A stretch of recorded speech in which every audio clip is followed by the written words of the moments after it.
अस्सलाम वालेकुम friends, I am Miraj बतूल।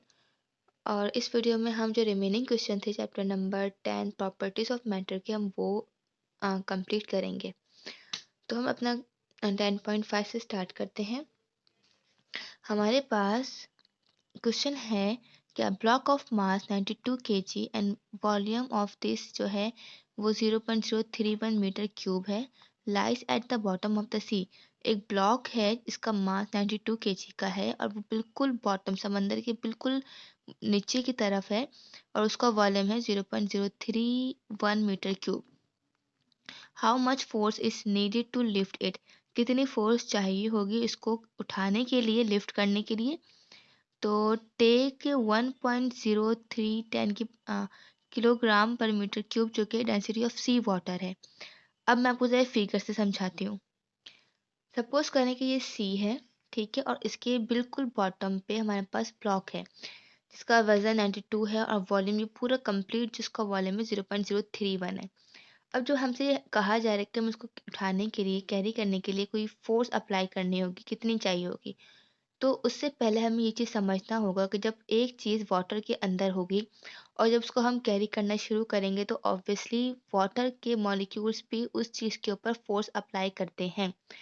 तो उस फोर्स को हम अपथर्स्ट फोर्स कहते हैं। तो यानी कि इसको हम अपथर्स्ट कहते हैं, फोर्स बुयांस फोर्स होती है।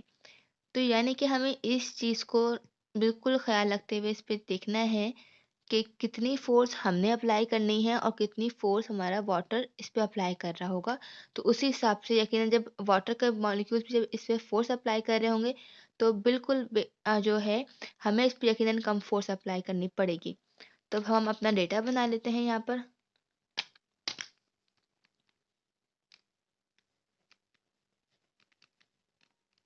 हमारे पास मास है 92 केजी, वॉल्यूम है हमारे पास 0.031 और डेंसिटी को मैं यहाँ पर इस P के सिंबल के साथ शो कर रही हूँ। वो हमारे पास है 1.03 मल्टीप्लाई 10 की पावर 3 kg पर मीटर क्यूब। ठीक है, हमसे कहा जा रहा है हमें फोर्स बतानी है कि कितनी फोर्स हमें यहाँ पे रिक्वायर्ड होगी। तो सॉल्यूशन यहाँ पे हम अप्लाई करेंगे अपथर्स्ट फार्मूला। ठीक है जी, अपथर्स्ट फार्मूला अप्लाई करेंगे, लेकिन उससे पहले हमें ये चीज़ मालूम करनी होगी क्योंकि मैंने जैसे कि आपसे कहा कि इस पे एक वाटर की खुद की भी एक अपनी फोर्स अप्लाई हो रही होगी। तो हमें इस ब्लॉक का अपना एक्चुअल वेट मालूम करना होगा। यहाँ पे जो हम फार्मूला अप्लाई करने वाले हैं वो फार्मूला कुछ ऐसा है कि इसमें हम देखेंगे कि अपेरेंट वेट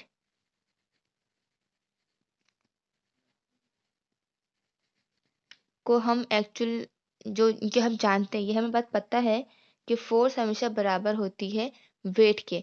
और यहाँ पे जो वेट है वो अपेरेंट वेट है कि कितना वेट हमें दिखेगा उतनी ही इस पे फोर्स अप्लाई हो रही होगी। तो अपेरेंट वेट बराबर होता है एक्चुअल वेट के माइनस अपथर्स्ट के। कि अपथर्स्ट इस पे वाटर कितनी फोर्स अप्लाई कर रहा होगा या वाटर की वजह से कितनी उसमें उभार हो रही होगी। तो पहले हम इस पे एक्चुअल वेट मालूम करेंगे और इसका अपथर्स्ट मालूम करेंगे। तो जो इसका एक्चुअल वेट है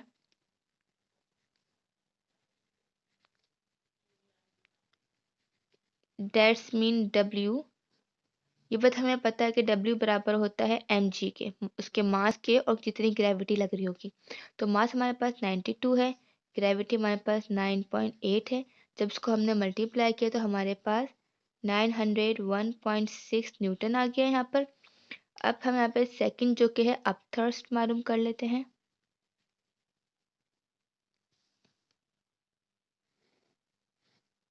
अपथर्स्ट का फॉर्मूला होता है volume multiply by density multiply by gravity. ठीक है, हमें हमारे पास तीनों ही वैल्यूज हैं, वॉल्यूम भी है, डेंसिटी ऑफ सी भी है। तो वॉल्यूम हमारे पास है 0.031, ग्रेविटी हमारे पास है 1.03 10 की पावर 3 और ग्रेविटी अगेन 9.8। तीनों को मल्टीप्लाई कर लेते हैं।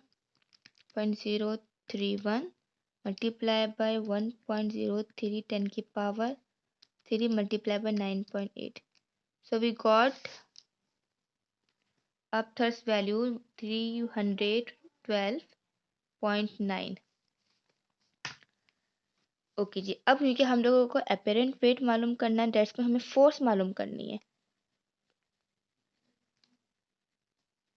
तो ये हमारे पास एक्चुअल वेट माइनस अपथर्स्ट का है। तो हमारे पास जो एक्चुअल वेट आई है वो 901.6 से, इसको माइनस कर देंगे 312.9 से। 901.6 minus 312.9, so we got 588.7 Newton. हमें इस पर वो फोर्स अप्लाई करनी होगी टू लिफ्ट। ठीक है जी, ये वाली हमें इतनी फोर्स चाहिए होगी। अब नेक्स्ट क्वेश्चन की तरफ मूव करते हैं। ओके, 10.6 क्वेश्चन में हमारे पास लिखा हुआ है कि एक केनाल गेट है जिसका जो कि 20 मीटर वाइड है और 10 मीटर डीप है। हमें इस पे थर्स्ट मालूम करनी है। थर्स्ट मीन वही कि वाटर फोर्स, और यानी वाटर की वजह से कितना इसमें बाहर आ रही है हमें ये मालूम करना है। और कहाँ पे, और डेंसिटी हमें दी हुई है 1000 kg पर मीटर। तो हमारे पास इसके वाइड एक गेट है, उसका वाइड चौड़ाई दी हुई है, डेप्थ यानी कि कितनी गहराई तक है वो दिया हुआ है यानी हाइट, और हमें इसकी डेंसिटी दी हुई है। तो हम अपना डेटा मालूम करते हैं, मगर उससे पहले हम एक फिगर बना के थोड़ा समझ लेते हैं उसको। सपोज करें अगर हम इस फिगर में देखते हैं कि ये कैनाल है, इसमें हमारे पास गेट लगा हुआ है। ठीक है जी, तो अगर हम इसका वाटर का लेवल थोड़ा सा रेस कर दें तो उस पर अपथर्स्ट क्या होगी। तो हमारे पास यहाँ पे देख सकते हैं कि पहले तो हम इसकी थोड़ी इक्वेशन बनाएंगे इस लिहाज से कि हमारे पास ये जो गेट है इसके दो साइड्स हैं, तो इसको हम कंसीडर करते हुए लेके चलेंगे। ठीक है, तो अब इससे के पास जो हमारे पास डेटा दिया हुआ है वो है हमारे पास, पहले तो हमारे पास वाइड चौड़ाई दी हुई जो कि 20 मीटर है, डेप्थ यानी कि उसकी हाइट दी हुई है उस गेट की, वो हमारे पास 10 मीटर है। डेंसिटी हमारे पास गिवन है वाटर की, जो कि हमारे पास है 1000 kg पर मीटर। ठीक है जी, हमें अब थर्स्ट मालूम करना है। सॉल्यूशन अगेन वही होता है कि हमारे पास अब थर्स्ट का जो फॉर्मूला होता है उसको ही हम लेके चलेंगे कि अब थर्स्ट फॉर्मूला है volume multiply by density multiply by gravity. लेकिन हमारे पास यहाँ पर वॉल्यूम गिवन नहीं है, तो पहले तो हम इस चीज़ को अपने पास से ज़रा समझ लेते हैं कि वॉल्यूम बराबर होता है एरिया मल्टीप्लाई बाय हाइट के। ठीक है, एंड एरिया खुद बराबर होता है हमारे पास लेंथ मल्टीप्लाई बाय हाइट के। सॉरी, मैंने यहाँ पे हाइट लिख दिया, लेंथ मल्टीप्लाई बाय विड्थ के। ठीक है जी, और लेंथ का मतलब हमारे पास हाइट ही होता है। अब हम यहाँ पे लेंथ लिखें या हाइट लिखें एक ही बात है। तो वॉल्यूम जो मेरे पास बन रहा है, मैंने एरिया की जगह पर लेंथ लिखा, लेंथ जो है वो हाइट की ही बराबर है, तो वो H multiply by W multiply by H करके मेरे पास वॉल्यूम आ रहा है। तो यहाँ पे दोनों एच सेम है, इनको हम कंबाइन करके अगर लिख लेते हैं तो हमारे पास ये H square multiply by W बन जाएगा, जो कि हमारे पास वॉल्यूम का फार्मूला हो जाएगा। अब ये वाला जो फार्मूला है इसको हम अपथर्स्ट वाले फार्मूले में पुट कर लेते हैं। तो हमारे पास h square multiply by with multiply by density multiply by gravity आ रहा है। क्योंकि हमारे पास इस फिगर में अगर हम देखते हैं, जैसे मैंने कहा कि दो साइड्स हैं, तो हम इस वक्त एक साइड को कंसीडर कर रहे हैं। तो यहाँ पर हम इस वैल्यू को हाफली कंसीडर करने के लिए डिवाइडेड बाय 2 करेंगे, ताकि हमारे पास एक साइड की तरफ की गेट की वैल्यू आ सके। तो अब इस पे हम वैल्यूज पुट कर लेते हैं। हमारे पास हाइट जैसे कि दिया हुआ था 10 के ऊपर स्क्वायर, देन विद हमारे पास 20 थी, डेंसिटी हमारे पास 1000 थी, ग्रेविटी 9.8 डिवाइडेड बाय 2, 10 के ऊपर square multiply bye 20 multiply by 1000 multiply by 9.8 and then divided by 2. So we got 9 8 1 2 3 4 5 0 आ रहे हैं हमारे पास 9 8 1 2 3 4 5 0 आ गए। ठीक है जी, 1 2 3 4 5। जब मैं इनको राउंड ऑफ कर लेते हैं यानी कि हम इस तरीके से भी इसको लिख सकते हैं कि 9.8 10 की पावर 6 हमारे पास न्यूटन जो है अब थर्स्ट अप्लाई होगा इस वुडन गेट के ऊपर जब वाटर इसके पास इसमें होगा। ठीक है जी, अब हम नेक्स्ट क्वेश्चन की तरफ मूव करते हैं। आई होप कि आपको ये समझ में आ गया होगा।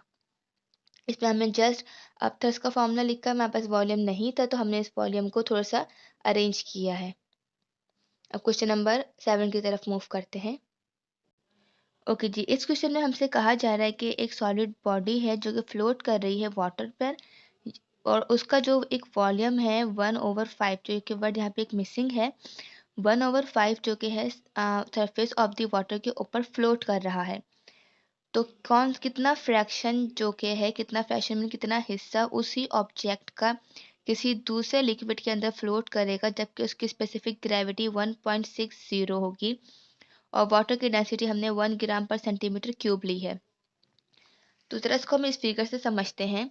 सपोज कीजिए कि ये वाटर है, वाटर के ऊपर जो 1/5 हिस्सा है उस ऑब्जेक्ट का वो तो हमें दिख रहा है, लेकिन ऑब्वियसली जितना अगर कोई हिस्सा ऊपर है तो वो वाटर के नीचे भी होगा, तो कुछ ना कुछ हिस्सा उस ऑब्जेक्ट का उस पानी के अंदर भी फ्लोट कर रहा होगा। अब अगर मैं इसकी अब थर्स्ट वैल्यू मालूम कर लेती हूँ, उसका वेट मालूम कर लेती हूँ, आई मीन फ्रैक्शन, तो मैं इससे उस ऑब्जेक्ट उस लिक्विड में भी वही ऑब्जेक्ट अगर मैं दूसरे लिक्विड में डालती हूँ जिसकी स्पेसिफिक डेंसिटी ग्रेविटी 1.6 है, तो उसमें कितना वो फ्रैक्शन हमें दिख सकेगा और कितना फ्रैक्शन उसका पानी के नीचे होगा, इससे हम इजीली मालूम कर लेंगे। तो हम पहले अपना डेटा बना लेते हैं यहाँ पर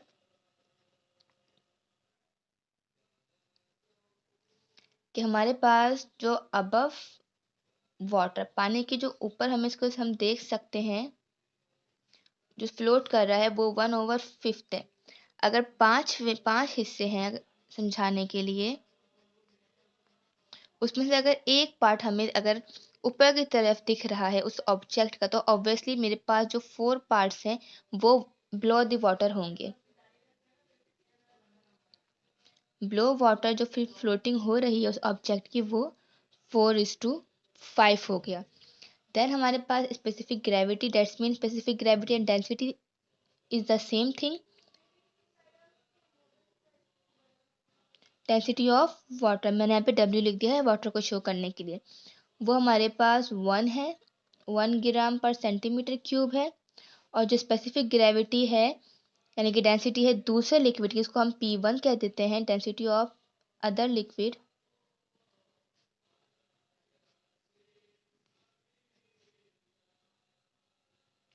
वो हमारे पास 1.6 सेंटीग्राम पर सेंटीमीटर क्यूब हमें दिया हुआ है। अब हमें मालूम करना है फ्रैक्शन, उसको हम उस फ्रैक्शन को x से शो कर देते हैं, ये मालूम करना है सही। तो अब हम फ्रैक्शन मीन कि कितना है उसका हिस्सा उस दूसरे लिक्विड में फ्लोट करेगा। अब हम इसके सॉल्यूशन पे आ जाते हैं। ओके जी, अब यहाँ पर इस क्वेश्चन में हम अप्लाई कर रहे हैं आर्किमिड्स प्रिंसिपल।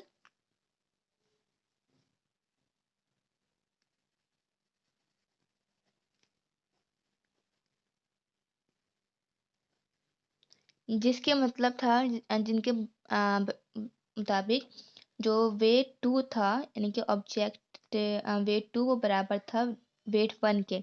मीन के एक ऑब्जेक्ट है, अगर उसका वेट वाटर में क्या होगा उस हिसाब से उस ऑब्जेक्ट का वेट दूसरे लिक्विड में क्या हो सकता है।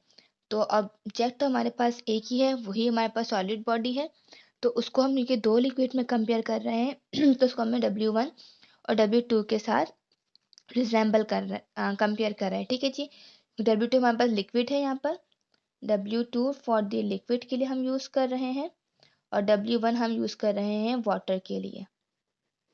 फॉर्मूला हमारे पास अपथस वाला ही है क्योंकि हमारे पास जो वाटर में जितनी थर्स अप्लाई हो रही होगी उतना ही वो जो ऑब्जेक्ट होगा वो ऊपर की तरफ उसका उभार होगा, उतना फ्लोट करेगा। तो दोनों के लिए वही होगा volume, density, gravity, volume, density and gravity. यहाँ पे हम ग्रेविटी से ग्रेविटी क्योंकि सिमिलर है कैंसिल कर देते हैं। अगेन हमें जो कि है वाटर पे तो वॉल्यूम पता है कि हमें पता है कि वो जो अब थर्स उसी वक्त अप्लाई होगी जितनी हम उसकी लोअर वैल्यू लेंगे, क्योंकि जितना वो डाउन की तरफ होगा तो वही शो कर रहा है कि इसमें इतना वॉल्यूम नीचे भी है उसका। यहाँ वॉल्यूम पे हम इसकी ब्लो वाटर वाली वैल्यू लेंगे 4:5 बिकॉज क्योंकि हमें इसका जो वॉल्यूम है वो लोअर पार्ट पे नहीं दिख रहा, लेकिन वो इन एक्चुअली उसका वॉल्यूम है और उतनी उस पर अब थर्स भी अप्लाई हो रही होगी। तो हमारे पास जो वॉल्यूम है इन वाटर उस ब्लॉक का वो 4:5 हो गया। तो चलें, इसका तो वॉल्यूम हमें नहीं पता, मीन इसका हमें फ्रैक्शन नहीं पता, उसको हम वी का वी रहने देंगे। स्पेसिफिक ग्रेविटी उस लिक्विड की 1.6 है। यहाँ पे जो वॉल्यूम है मैंने 4:5 रखा है। स्पेसिफिक ग्रेविटी 1 है मेरे पास। अगेन अब 1.6 यहाँ पर मल्टीप्लाई है, वहाँ पे जाके डिवाइड हो जाएगा। तो पहले हम 4 को 5 से डिवाइड कर लेते हैं, तो मेरे पास 0.8 बना। इसको हम डिवाइड करेंगे 1.6 के साथ, डिवाइडेड 1.6, तो हमें 1/2 का फ्रैक्शन मिल रहा है कि जो लिक्विड नंबर 2 है, इसको हम वॉल्यूम 2 कर देते हैं, कि जो वॉल्यूम जो फ्रैक्शन होगा volume of solid box, solid body in liquid, इन दूसरे जो लिक्विड के अंदर, वो 1:2 के फ्रैक्शन के हिसाब से होगा। मीन के हाफली हाफ वो बिल्कुल ऊपर होगा, ऊपर की तरफ फ्लोट करेगा, तो हाफ वो वाटर के नीचे की तरफ फ्लोट करेगा, इक्वली वो फ्लोट करेगा। चलिए, अब हम दूसरी क्वेश्चन नंबर 8 की तरफ मूव करते हैं कि हमसे कहा जा रहा है कि एक कॉर्क है, उसकी स्पेसिफिक ग्रेविटी 0.15 है, वो एक वाटर में फ्लोट कर रहा है जिसकी खुद की वाटर की स्पेसिफिक ग्रेविटी 1.02 है।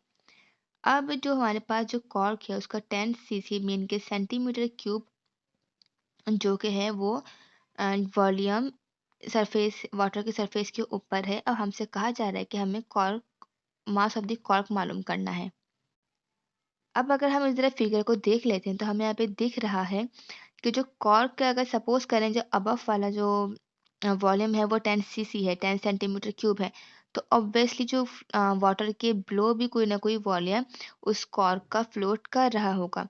तो यहाँ पे जो हम वॉल्यूम कंसीडर करने वाले हैं, अगेन जिस तरह हमने प्रीवियस क्वेश्चन में किया था, ब्लो दी वाटर का वॉल्यूम कंसीडर करेंगे, क्योंकि जितना वॉल्यूम ब्लो दी वाटर होगा उतनी ही अब थर्स्ट अप्लाई हो रही होगी और वही एक्जैक्टली वॉल्यूम के बराबर होगा, सॉरी ठीक है, वेट के बराबर होगा। तो हम पहले अपना डेटा बना लेते हैं। हमारे पास यहाँ पर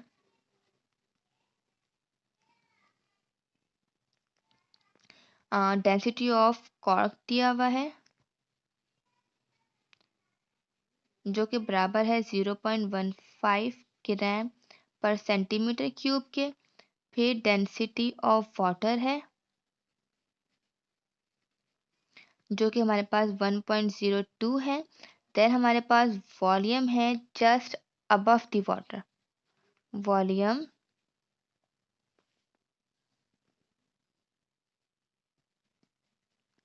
अबव द वाटर है जो कि हमारे पास 10 सेंटीमीटर क्यूब है। अब अगर मुझे वॉल्यूम बिलो द वाटर मालूम करना है तो उसका क्या तरीका है इजी, कि मैं यहाँ पे जो टोटल वॉल्यूम है डेट्स मीन जगह वाटर के अंदर ही हम जस्ट बात कर रहे हैं, तो जो वॉल्यूम होगा वाटर का डेट्स मीन वी, उसको मैं माइनस कर दूंगी अबव वॉल्यूम से, तो मेरे पास आ जाएगा उस वो वाला वॉल्यूम जो कि बिलो द वाटर होगा, सही। तो मेरे पास कुछ ये इक्वेशन इस तरह की बन जाएगी। अब जो मुझे मालूम करना है वो मुझे करना है mass of cork, that's mean M. Again यहाँ पर फिर दोबारा से आर्किमिड्स प्रिंसिपल अप्लाई हो रहा है।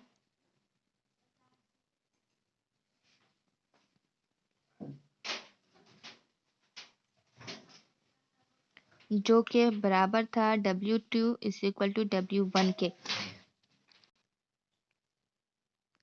अब अगर हम यहाँ पे चीज़ नोट करें तो हमने प्रीवियस क्वेश्चन में भी हमने आर्किमिड्स प्रिंसिपल अप्लाई किया था, मगर वहाँ पे लिटिल बिट डिफरेंस था। आर्किमिड्स प्रिंसिपल यही कह रहा होता है कि अगर मुझे एक ऑब्जेक्ट का वेट मालूम करना हो तो उसको हम पहले वाटर के अंदर देखते हैं कि वाटर में उसका क्या वेट होगा, या फिर उसका अपना एक्चुअल वेट क्या होगा, या तो उसका अपना एक्चुअल वेट या फिर किसी और लिक्विड में हम उसका वेट को ऑब्जर्व करते हैं। जस्ट लाइक कि हमने प्रीवियस क्वेश्चन में कि वाटर के साथ कंपैरिजन में कोई दूसरा लिक्विड लिया था जिसका स्पेसिफिक ग्रेविटी 1.6 थी, लेकिन यहाँ पे हमारे पास कोई दूसरा लिक्विड नहीं है, जस्ट कॉर्क है। तो यहाँ पे जो W2 है दैट्स मीन वेट 2 जो कि एक्चुअल वेट हो जाएगा हमारे पास उस कॉर्क का, और W1 दैट्स मीन उस कॉर्क का वेट उस वाटर के अंदर क्या होगा। तो अब हमारे पास वही अपथर्स वाला फॉर्मूला ही अप्लाई होगा, मीन की volume density gravity, volume density and gravity. Gravity से ग्रेविटी हमारे पास यहाँ पे कैंसिल हो जाएगा।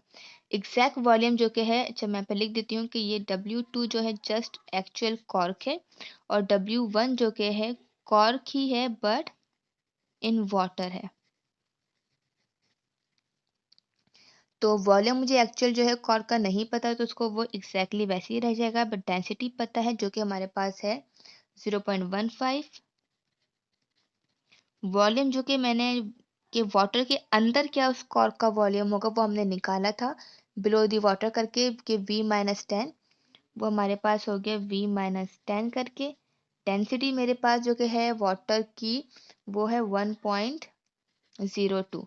अब जो ये दोनों ये वाली 1.02 इस कंप्लीट इक्वेशन के साथ मल्टीप्लाई हो रही है, तो जो 1.02 है वो इस V से भी मल्टीप्लाई हो रहा है, 10 से भी मल्टीप्लाई हो रहा है। तो फिलहाल ये तो खैर 0.15 वैसे का वैसे ही रहा, तो ये हमारे पास बन जाएगा 1.02 का V माइनस, जब इसको हम मल्टीप्लाई करेंगे 10 के साथ 1.02 multiply by 10, so we will get 10.2।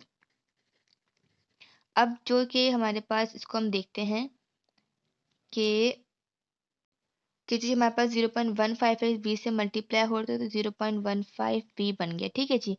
अब जो ये 1.025 V है, अगर इसको हम इस तरीके से देखें कि यहाँ पर प्लस है, वहाँ पे जाके ये माइनस हो जाएगा 1.02 वॉल्यूम, और जो ये माइनस का 10.2 था वो इज इक्वल टू के उस पार वैसी का वैसे ही रहा।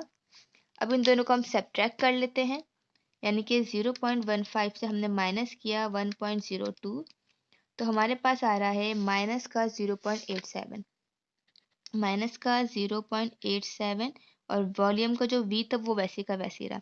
यहाँ पर भी 1 माइनस का 10.2 था। अब देखें दोनों साइड पे माइनस है, माइनस से माइनस कैंसिल हो गया, तो we will get 0.87 volume is equal to 10.2। अब ये वॉल्यूम के साथ, क्योंकि मुझे एक्जैक्टली वॉल्यूम ही मालूम करना है, तो 0.87 यहाँ पे क्या हो रहा है, मल्टीप्लाई वहाँ पे जाके डिवाइड हो जाएगा, तो ये 10.2 डिवाइडेड बाय 0.87, 10.2 डिवाइडेड बाय 0.87, तो हमारे पास जो वॉल्यूम आया है वो आया है 11.72। 11.72 जो कि है इसका वो वॉल्यूम है जो कि बिलो दी वाटर है। ठीक है जी, हमारे पास ये वॉल्यूम आ चुका है। अब क्योंकि हमें मालूम करना था मास ऑफ कॉर्क, तो मास ऑफ कॉर्क के लिए यहाँ पर हम अप्लाई करेंगे डेंसिटी का फॉर्मूला। मीन की जो डेंसिटी होती है वो बराबर होता है मास ओवर वॉल्यूम के। मास हमारे पास गिवन था, गिवन मालूम करना है, वॉल्यूम हम लोग मालूम कर चुके हैं, और डेंसिटी हमें स्क्वायर की ऑलरेडी मालूम, थोड़ा सा अरेंज कर लेंगे। वॉल्यूम यहाँ पे मल्टीप्लाई डिवाइड है, वहाँ पे जाके मल्टीप्लाई, तो density multiply by volume is equal to mass. इसका जो डेंसिटी है कॉर्क की वो है 0.15, हमने 0.15 लिखा, वॉल्यूम हमारे पास है 11.72, तो वही बराबर हो गया मास के। अब चलिए से इसको मल्टीप्लाई कर लेते हैं 0.15 से, तो हमारे पास आ गया है 1.75। That's mean mass of the cork जो कंप्लीट आया है वो 1.75 ग्राम आया है। सही। तो ये हो गया क्वेश्चन नंबर 8। अब क्वेश्चन नंबर 9 की तरफ हम मूव करते हैं।